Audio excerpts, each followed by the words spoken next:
محترم بھائیو دوستو بزرگو، اللہ جل جلالہ والوں کا ہم سب پر بہت بڑا احسان ہے، بہت بڑا فضل ہے، بہت ہی بڑا کرم ہے کہ اللہ جل جلالہ والوں نے ہم سب کو اس کے خزانے کی سب سے عظیم اور سب سے قیمتی نعمت سے نوازا ہے۔ بھائیو دوستو بزرگو، اللہ تبارک و تعالیٰ کی یہ دی ہوئی نعمت جس کا مقابلہ ساتوں زمین ساتوں آسمان نہیں کر سکتے، اتنی زبردست اللہ تبارک و تعالیٰ نے ہم سب کو نعمت دی، اتنی قیمتی اللہ تبارک و تعالیٰ نے ہم سب کو نعمت دی۔ قرآن شریف میں جس کا مفہوم خلاصہ ہے کہ ہماری نعمتوں کی شکر گزاری کرو گے ہم نعمتوں میں اضافہ کریں گے، اگر ناشکری کرو گے کہا کہ ہمارا عذاب بڑا سخت ہے۔ اللہ کرے اس نعمت کی شکر گزاری کی اللہ ہم سب کو توفیق نصیب کرے۔ مولانا ابراہیم صاحب فرماتے ہیں کہ ہر نعمت نعمت بھی ہے، ہر نعمت امانت بھی ہے، ہر نعمت نعمت بھی ہے، ہر نعمت امانت بھی ہے، اور یہ نعمت کہ ام النعمت ہے، ایمان کی نعمت کہ ام النعمت ہے، جس نعمت پر کائنات کا نظام باقی ہے، جس نعمت کی بقا پر کائنات کا نظام باقی ہے، جس نعمت کے ختم ہونے پر کہ کائنات کے نظام پر اللہ ختم کر دیں گے، اتنی زبردست اللہ تبارک و تعالیٰ نے ہم سب کو نعمت دی۔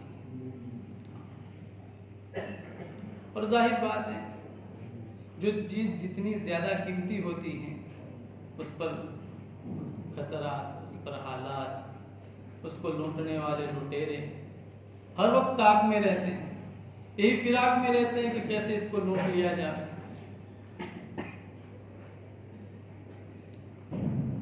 اور جو اس کو قیمتی سمجھتا ہے وہ اس کی فکر میں لگ جاتا ہے، اس کی حفاظت میں لگ جاتا ہے، جو اس کو قیمتی سمجھتا ہے اس کی حفاظت میں لگ جاتا ہے، اس کی فکر میں لگ جاتا ہے۔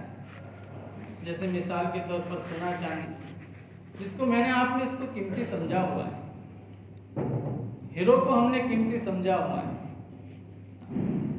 کہ جس کی حفاظت کے لیے اگر آدمی گھر مکان بناتا ہے تو مکان کے اندر ایسی کوئی الماری بناتا ہے، ایسا کوئی کونا تلاش کر کے بناتا ہے کہ جہاں یہ حفاظت سے رہے، اس کو وہاں نہیں رکھتا جہاں جوتے رکھ دیے جاتے ہیں، اس کی حفاظت کی کوشش پوری کرتا ہے، لاکر میں اس کو رکھتا ہے۔ اگر کہیں سفر میں جا رہا ہے پھر بھی اسی کی فکر کے ساتھ جا رہا ہے، اگر کسی شادی کے موقع پر عورتیں زیور کو پہن کر جاتی ہے، اسی فکر میں رہتی ہے کہ میرے زیور کی حفاظت، رات کو اسی کی فکر میں سوتی ہیں، اسی کی فکر میں اٹھتی ہیں، ہاں کہ زیور کی حفاظت بھی کیوں ہو رہی ہے، ساری حفاظت کی فکر کہ قیمتی ہیں یہ ساری چیزیں کہ قیمتی ہیں، اس کے لیے اس کی فکر، حالانکہ اس سے مہنگے جوتے ہیں، جوتے کی حفاظت نہیں کرے گی۔ ناک کی بالی ہوتی ہے، بالی اس کی قیمت 2-3 ہزار روپے ہوگی، اس سے زیادہ نہیں، اس کے جوتے 5 ہزار روپے کے ہیں، لیکن وہ اس کی فکر نہیں کرے گی، اپنی ناک کی بالی اگر گم ہو جائے گی تو اس کی فکر کرے گی، اس کو قیمتی سمجھا، اس لیے اس کی فکر کے اندر لگا، اس کا سارا سفر آنا جانا اسی فکر میں ہوتا ہے۔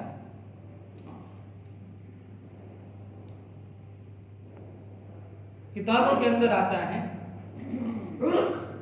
کہ پوری کی پوری دنیا بھر کر ایک انسان کو سونا دے دیا جائے، سونے سے زیادہ قیمتی زیور اس کو دے دیے جائے، سونے سے زیادہ قیمتی ایسے قیمتی ہیرے جس کی نظیر دنیا پیش نہ کر سکے، ایسے قیمتی ہیروں سے اس دنیا کو بھر دیا جائے، اور ایسی ایک دنیا نہیں، ساتوں کے ساتوں دنیاوں کو ایسے بھر دیا جائے، ساتوں زمین ساتوں آسمان کو اس سے بھر دیا جائے اور اس کو انسان کو دے دیا جائے، اور اگر ایمان نہ ملے کہا کہ دنیا کا سب سے بڑا انسان ہے۔ اتنا زبردست اللہ تبارک و تعالیٰ نے ایمان دیا ہے، اتنا زبردست اللہ تبارک و تعالیٰ نے مجھے آپ کو ایمان دیا ہے۔ صحابہ رضی اللہ تعالی عنہ اجمعین کہ اس ایمان کو پکانے کے لیے، اس ایمان کو بنانے کے لیے، اس ایمان کو سمجھنے کے لیے اور دلوں کی گہرائیوں میں اس ایمان کو اتارنے کے لیے کتنی قربانی، ہم سب 12 کتابوں کے اندر ان کی قربانیوں کو پڑھتے ہیں، 12 ہم بیانوں کے اندر ان کی قربانیوں کو سنتے ہیں۔ اتنی قربانیوں کے بعد رضی اللہ عنہ اجمعین کا پروانہ ملنے کے بعد بھی وہ مطمئن نہیں ہے اپنے ایمان پر، اپنے ایمان کے بارے میں متفکر ہے کہ کیا بنے گا، اپنے ایمان کے بارے میں متفکر ہے۔ بھائیو، دوستو، بزرگوں، اللہ تبارک و تعالیٰ نے ہم سب پر احسان فرمایا ہے، ہم سب پر کرم فرمایا ہے کہ ہمارے اپنے زمانوں میں، ہماری اپنی زبانوں میں اللہ تبارک و تعالیٰ نے اس عظیم محنت کو چلایا ہے جو ایمان کو فکر مند کرنے کی محنت ہے، ایمان کو حرکت دینے کی محنت ہے، اپنی ذات کو اللہ سے جوڑنے کی محنت ہے، اپنے آپ کو محمد رسول اللہ صلی اللہ علیہ وسلم کے رنگ میں رنگنے کی محنت ہے، پکا مومن بننے کی محنت ہے، وہ ایمان والا بننے کی محنت ہے جو ایمان والا مطلوب ہے اللہ کو، جس ایمان والا کا ذکر قرآن نے کیا ہے، جناب رسول اللہ صلی اللہ علیہ وسلم کے فرمان میں جس ایمان والے کا ذکر ہے وہ ایمان والا بننے کی محنت ہے۔ ایمان کی حقیقتوں کو دلوں پر کھولتا ہے، ایک کام ایسا زبردست ہے، نسخہ کیمیا جس کو کہا گیا ہے، کرنے اول کا ہیرا جس کام کو کہا گیا ہے، لیکن اس کی بنیاد قربانی، اس کام کی بنیاد کہاں کی قربانی۔ اس لیے مولانا الیاس صاحب رحمۃ اللہ علیہ فرماتے تھے بھائی جبل جہد کے پیچھے دیکھ خدا ہے، جس کا جی چاہے مل لے، قربانی کے پہاڑ کے پیچھے اللہ ہے، جو قربانی دے گا اس دین کے لیے کہا کہ اس کو اللہ ملے گا۔ اور ہر فرد بشر کے ذمے ضروری ہے کہ اللہ کا تعلق اپنی زندگیوں کے اندر اتار دے، ہر فرد بشر کے ذمے ہے، یہ ہمارا کام ہے دوستو۔ قرآن جس کو کہہ رہا ہے وَمَا خَلَقْتُ الْجِنَّ وَالْإِنسَ إِلَّا لِيَعْبُدُونِ، ہماری ذمہ داری ہے، ہم اسی لیے بھیجے گئے ہیں، ہماری مقصد زندگی یہی ہے۔ علماء فرماتے ہیں کہ لیعبدون لیعرفون، کہ اصل معرفت اللہ ہے، اللہ کی پہچان ہے، اللہ کی پہچان ضروری ہے۔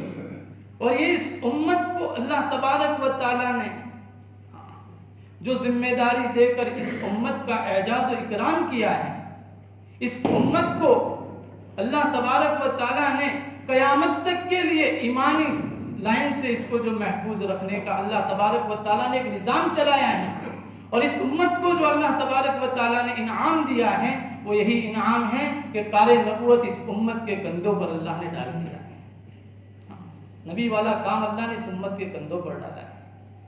یہ بہت بڑی خوش نصیب امت ہے کہ جس کے کندھوں پر نبی والا کام ہو، جس کام کے ذریعے سے کہ دنیا میں دین زندہ ہوتا ہے، جس کام کے ذریعے سے دنیا میں خیر وجود میں آتی ہوں، جس کام کے ذریعے سے اللہ کی رحمت دنیا کے اندر اترتی ہوں، جس کام کے ذریعے سے اللہ کے برکات دنیا میں اترتے ہوں، جس کام کے ذریعے سے حقوق زندہ ہوتے ہوں، جس کام کے ذریعے سے محبتیں زندہ ہوتی ہوں، جس کام کے ذریعے سے مسجدیں آباد ہوتی ہوں، جس کام کے ذریعے سے محمد رسول اللہ صلی اللہ علیہ وسلم والی طرز زندگی لوگوں کو نصیب ہوتی ہے، نافرمان فرما بردار بنتے ہوں،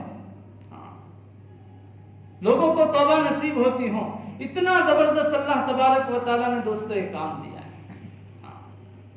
لیکن فرمایا کہ اللہ کے کام کی جو قدر کرے گا کہ اللہ سے بڑا قدردان کوئی نہیں، اللہ کے دین کی جو قدر کرے گا کہا کہ اللہ سے بڑا قدردان کوئی نہیں۔ شکر گزاری اسی کا نام ہے، ایک تو زبان کی شکر گزاری ہے، ایک دلوں کی شکر گزاری ہے۔ اصل شکر گزاری یہ ہے کہ ہم اب اللہ کی دی ہوئی نعمت کے حق کو ادا کریں، یہ شکر گزاری۔ جتنی نعمتیں میرے آپ کے پاس میں ہیں، آنکھ اللہ کی نعمت ہے، اس کا حق کیا ہے علماء سے پوچھیں۔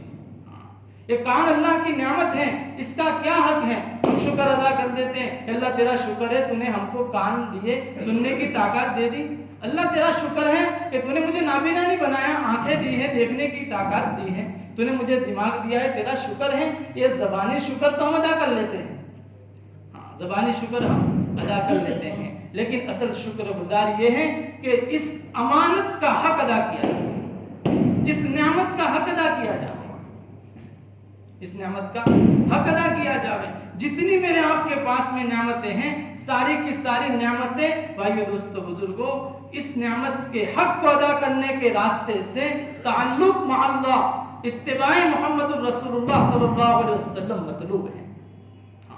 ان آنکھوں کے راستے سے دل بنے گا، ان دماغ کے راستے سے دل بنے گا، جان ہے جان کے راستے سے دل بنے گا، مال ہے مال کے راستے سے دل بنے گا.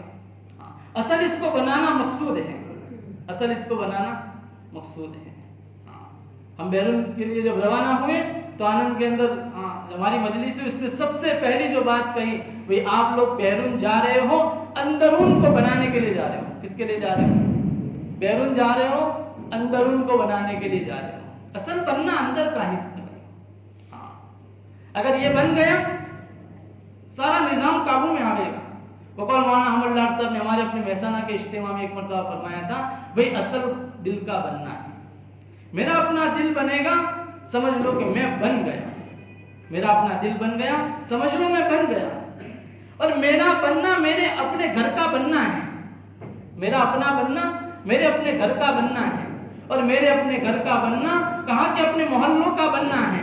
میرا اپنا محلوں کا بننا اپنی بستی کا، اپنے دیہاتوں کا بننا ہے. اپنے دیہاتوں کا بننا اپنے ضلعوں کا بننا ہے. وہاں نے کہا کہ بنتے بنتے اس سے جو ہے صوبے بنتے ہیں، ملک بنتے ہیں، بنتے بنتے عالم کا ایک ایک فرد بنتا ہے. میں سدھر جاؤں گا کہا کہ مسئلہ حل ہو جائے گا. سدھرنا مجھے ہے، بننا مجھے ہے. اگر میں بگڑا کہا کہ مسائل کھڑے ہو جائیں گے. اس لیے مولانا سعید احمد خان صاحب رحمۃ اللہ علیہ فرماتے تھے بھئی ساری پوری کی پوری دنیا کے اندر ہر فرد بشر تعلق مع اللہ کے ساتھ اپنی زندگی کو گزار رہا ہے. تعلق مع اللہ کے ساتھ اپنی زندگی کو گزار رہا ہے. حق پر کھڑا ہے، حق پر کھڑا ہے. محمد الرسول اللہ صلی اللہ علیہ وسلم کی اتباع کے ساتھ اپنی زندگی کو وہ گزار رہا ہے. لیکن ایک فرد ہے ایمان والا. کیا فرمایا کہ ایک فرد ہے ایمان والا لیکن طریقہ محمدی سے دور ہے، حکم خداوندی سے دور ہے. بدعت کو دین سمجھ کر کر رہا ہے. ہم اگر یوں سوچیں گے بھئی ایک ہی تو ہے، چھوڑو آ جائے گا آج نہیں تو کل مان لے گا. اگر اتنا ہمارا کہنا کہا کہ اس کے ایک کے ذریعے سے دنیا میں بہت سارے فتنے وجود میں آئیں گے. اس کا ایک کا بگاڑ کئی ہزاروں کو بگاڑ کر رکھ دے گا. اس کی ایک کی نحوست کئی لاکھوں پر پڑے گی. اس لیے حاجی عبدالوہاب صاحب رحمۃ اللہ علیہ پڑوس ملک مولانا الیاس صاحب رحمۃ اللہ علیہ کے زمانے کے ساتھیوں میں سے ہیں. بھائی صاحب رحمۃ اللہ علیہ نے فرمایا کہ دائی کا سبحان اللہ، دائی کا سبحان اللہ کہا کہ باطل پر اس کی چوٹ پڑتی. باطل پر اس کی چوٹ ہے، کوئی معمولی جملہ نہیں ہے. اس لیے بھائیو دوستو بزرگوں سب سے پہلے اپنی ذات کو بننا ضروری ہے. اپنی اصلاح کی نیت کے ساتھ میں بات کروں، اپنی اصلاح کی نیت کے ساتھ میں بیٹھنے والے بات کو سنیں، یہ اصل ہے.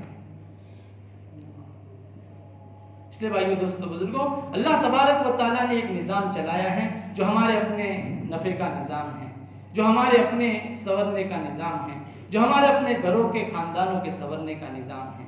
جب تک یہ نظام صحیح سالم چل رہا تھا گھروں کے اندر محبتیں زندہ تھی، گھروں کے اندر حقوق زندہ تھے، بھائی بھائی میں محبت زندہ تھی، کاروبار کے اندر جو ہیں ایک دوسرے کے حقوق ادا کیے جا رہے تھے، ایمان کے اعتبار سے لوگ زندگی کے اندر آگے بڑھ رہے تھے، معاملات کے اعتبار سے لوگ آگے بڑھ رہے تھے، معاشرت پاکیزہ ہو رہی تھی، عبادات کے اعتبار سے لوگ اللہ کی طرف بہت زیادہ تعلق کے ساتھ چل رہے تھے. لیکن اور اخلاق زندگیوں کے اندر دن بدن بڑھ رہے تھے. جیسے ہم مطمئن ہو کر بیٹھ گئے بھائیو دوستو بزرگوں بہت بڑا نقصان یہ ہوا کہ میری اپنی ذات اس سے محروم ہو گئی، ان نفعوں سے میں خود محروم ہو گیا. دھیرے دھیرے دھیرے دھیرے دھیرے کہ فرائض تو بعد میں لیکن نفلوں کے راستے سے یہ آنا شروع ہوا کہ اشراق بھی چھوٹی، اس کے بعد پھر جو ہے 2 رکعت ہر فرض نماز کے بعد کی نفلیں چھوٹنا شروع ہوئی. دھیرے دھیرے دھیرے ہم یہاں تک پہنچ گئے کہ ہماری اپنی فرائض کی رکعتیں بھی چھوٹنے لگی, نمازیں بھی قضا ہونے لگی. امت اس حال پر پہنچ. یہ کام کرنے والوں کے حالات ہیں دوستوں, یہ میری اپنی زندگی کے حالات ہیں. بھائیو دوستو بزرگ, اصل کرنا ہے. یہ کام ہر ایک کو سوار دے گا, زندگیوں کے اندر نور کو داخل کر دے گا. اس لیے مولانا سعید احمد خان صاحب رحمۃ اللہ علیہ نے ایک عجیب جملہ لکھا ہے اپنے مقاصد کے اندر. مولانا لکھا ہے کسی خطوط کے اندر, کسی علماء کو, کسی بزرگ کو خط لکھا, اس میں لکھا ہے کہ اصل نور ہدایت ہے, اصل نور ہدایت ہے. مولانا نے اس کے بعد میں لکھا ہے کہ شیطان سے بڑا عابد کوئی نہیں تھا, شیطان سے بڑا عابد کوئی نہیں تھا, اس سے بڑا عالم کوئی نہیں تھا. وہ فرشتوں کا استاد تھا, وہ فرشتوں کا بھی استاد تھا. دین کی ہر لائن کو جانتا تھا. مولانا نے جملہ لکھا, ہدایت کی راہ کو وہ جانتا تھا. شیطان ہدایت کی راہ کو جانتا تھا, لیکن فرمایا اس کے پاس میں نور ہدایت نہیں تھا, اس کے پاس میں نور ہدایت نہیں تھا, جس کی وجہ سے وہ گمراہ کرنا دیا, جس کی وجہ سے وہ گمراہ ہو گیا. اور نور ہدایت کیا ہے دوستوں؟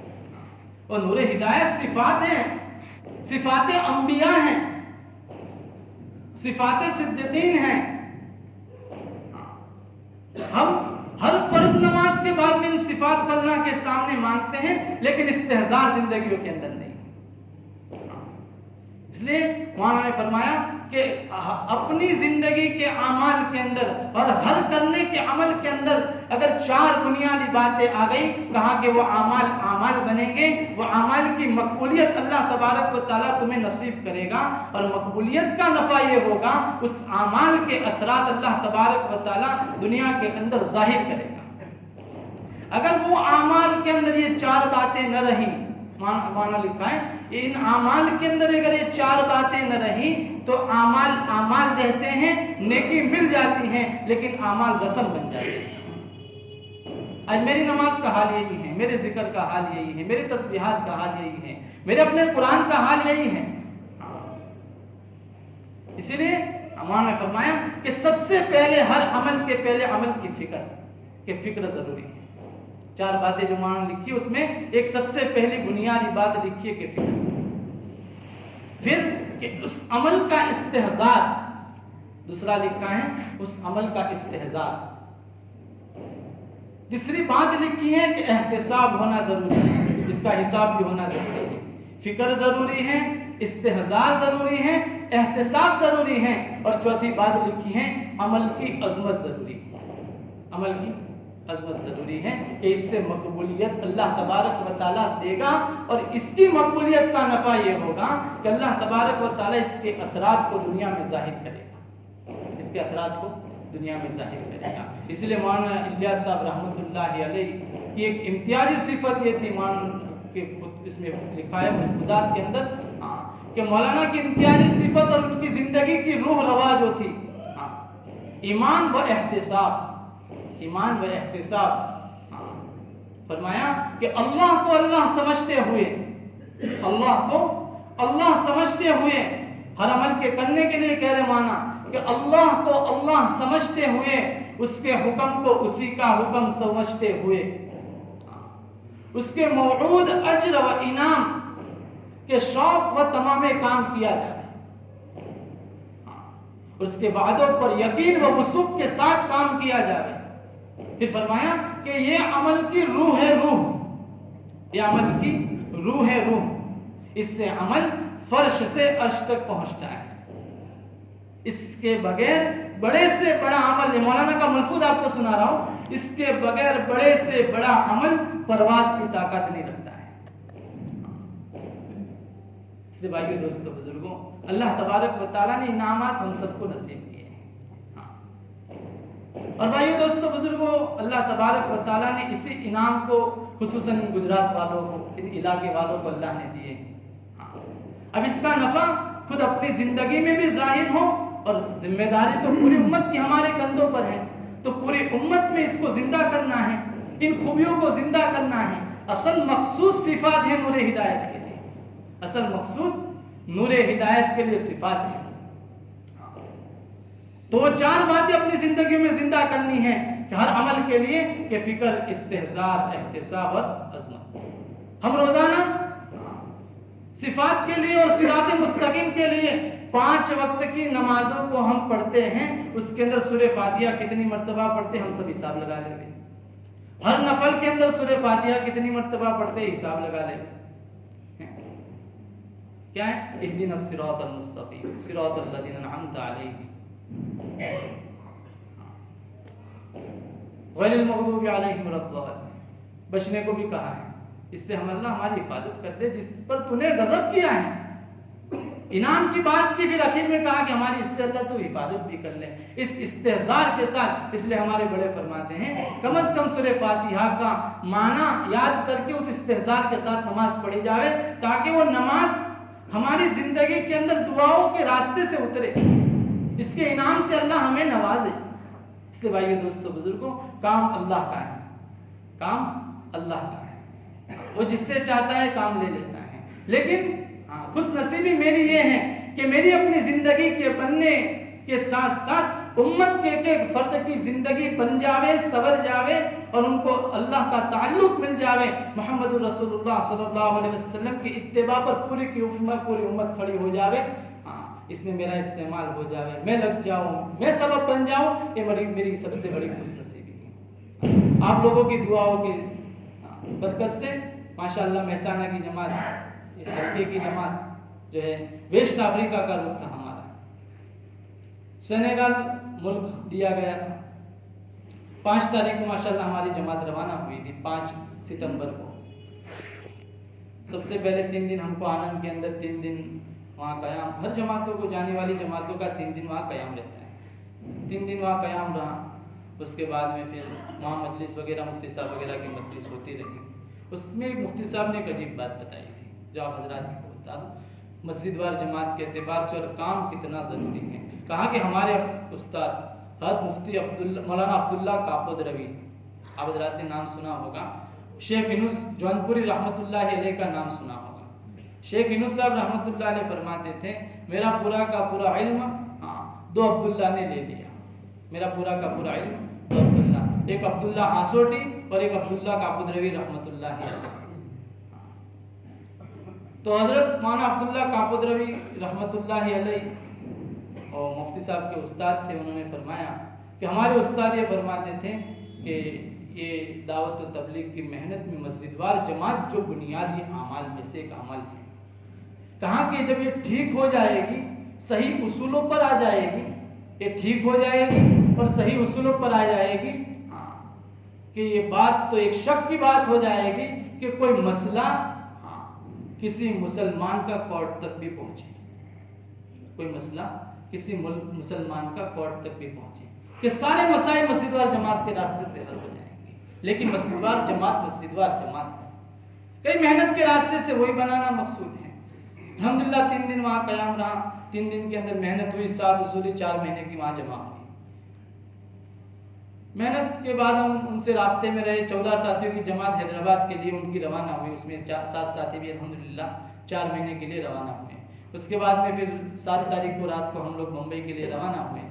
بمبئی ہم پہنچنے کے بعد وہاں مومن نگر کے اندر ہم کو رک دیا گیا کہ آپ لوگ، کیونکہ وہاں جوڑ تھا ملت کے اندر، تو دوسرے دن ساتھیوں نے کہا کہ ہمارے یہاں بھی ایک جوڑ وغیرہ ہے تو محنت ہو جائے. تو وہاں محنت ہوئی الحمدللہ. 2 جماعت نقد 3 دن کی وہاں سے بھی روانہ ہوئی. جمعرات کو پہنچے. جمعہ کے دن ماشاءاللہ 3 دن کی 2 جماعتیں روانہ ہوئی. اس کے بعد میں پھر اپنی وہی سامان سفر کی تیاری میں ہم لوگ وہاں پہنچے ملت مرکز پر. تو پتہ چلا مولانا عبدالرحمن صاحب رویانہ حاضر ہیں. تو حضرت مولانا کی ایک مجلس کروائی گئی. حضرت مولانا سے درخواست کی. مولانا نے برات خوشی تیار ہو گئی. مولانا نے ایک مجلس کی. اس کے بعد میں پھر ہماری 10 تاریخ کو پہلے روانگی تھی. پھر ایئرپورٹ ہم لوگ پہنچے. پھر پتہ چلا کہ آپ لوگوں کی فلائٹ جو ہیں وہ کینسل ہو گئی ہیں اور پورا شیڈول آپ کا چینج ہو گیا ہے. پہلے ہمارا شیڈول یہ تھا کہ ہم لوگ کو وہاں سے 21 گھنٹے کا ہولڈ تھا ہمارا ایتھوپیا کے اندر. اس کے بعد میں 2 گھنٹے کا ہولڈ تھا مالی سے. پھر فلائٹ بدلنا تھا، چینج کرنا تھا ہم کو.